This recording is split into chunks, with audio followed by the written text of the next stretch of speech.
Well, it's time now for a look through the international papers, and for that I'm joined on set by Alison Sargent. Hi, Alison. Hi, Hexie. We're starting in Northern Ireland, where a funeral's being held today for journalist Lyra McKee. She was shot last week in Northern Ireland during riots. Right, and we can start by taking a look at the front page of the Belfast Telegraph. The paper is paying tribute to Lyra McKee on their front page today. They say, on the day of her funeral, McKee's family is asking that everyone adopt her personal philosophy, which we see with this front page headline, "The only way to overcome hatred is with love." Meanwhile, the Irish Times is focusing on the impact Lyra McKee's death could have on Northern Irish politics. It's worth remembering that Northern Ireland has been without a government for over 2 years now. That's because the DUP, the Unionist Party, couldn't agree on sharing power with the nationalist party Sinn Féin. And there's been some hope that McKee's death would actually prompt the parties to resolve their differences, but the Irish Times writes that that's unlikely to happen, and that's what we see sort of happening here in this front page cartoon, these bloody hands tapping the politicians from the DUP and Sinn Féin on the shoulder, trying to lead them back to Stormont, which is the Northern Ireland Assembly, but of course the politicians don't really seem to be paying attention. Now, turning our attentions to Libya, papers looking at France's ties to General Khalifa Haftar, who's leading an offensive to retake Tripoli from the UN-backed unity government. That's right. The Middle East Eye reports today that they have confirmed links between a group of French citizens and General Haftar. These 13 men with French passports were caught last week crossing from Libya into Tunisia, where they were detained. The French government dismissed this at the time. They said that they were just there to ensure the safety of France's ambassador in Libya, but Tunisian sources have told the Middle East Eye that they were actually providing logistical support to General Haftar. And the paper explains that this is potentially very embarrassing for France because France has expressed support for the UN-backed government in Tripoli that Haftar is currently trying to oust. Now, French paper Libération is also looking at France's position when it comes to Libya, which they say remains quite ambiguous, although the leader of that unity government in Tripoli certainly doesn't seem to feel very supported by France.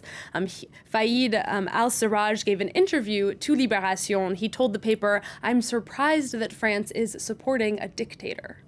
Okay, well, moving now to the Middle East, where Israel's just announced a special honor for the US president. That's right, Hexie. They're planning to name a neighborhood after him, coming soon to the Golan Heights, Kiryat Trump. That's today's front page headline from the Jerusalem Post.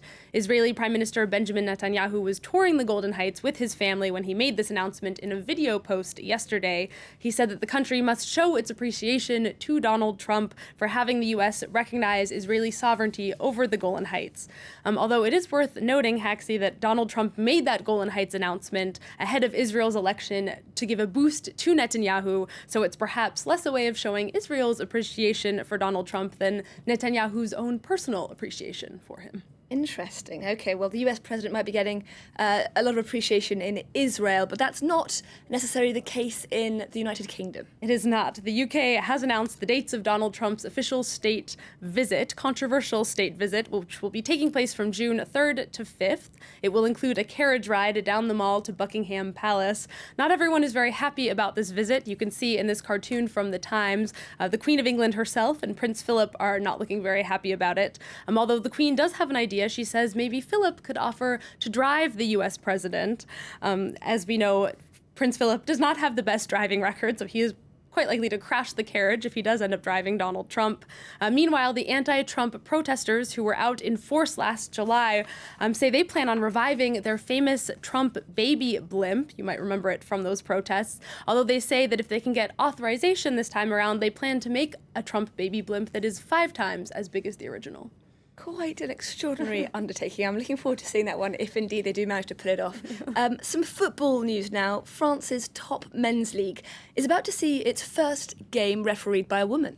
That's right. Her name is Stéphanie Frappard. She was already the first woman referee in France's Ligue 2, their second-tier soccer league. Now, L'Équipe reports that she's going to be a pioneer once again by being the first female referee at a Ligue 1 game, which is France's top level of soccer. She'll be on the field this Sunday, if you want to see her, Hexie, at the game between Amiens and Strasbourg.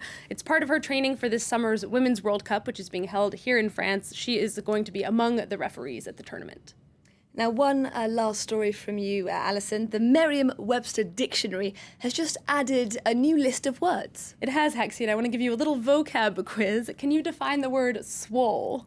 Swole. Swole. S-W-O-L-E. S-W-O-L-E. I absolutely can't. Okay, well, if you cannot, this picture that we have on the screen here can give you a little hint. To get swole means to bulk up. It's one of the phrases that's been added to the Merriam-Webster Dictionary. They made 640 editions total. Those words also include adding definitions to words that we already use, like unplug, which now means not only to physically unplug things like electronic devices, but also sort of the more metaphorical unplugging of your mind from electronic devices. No bad thing. Alison Sargent with the press review, thank you very much indeed.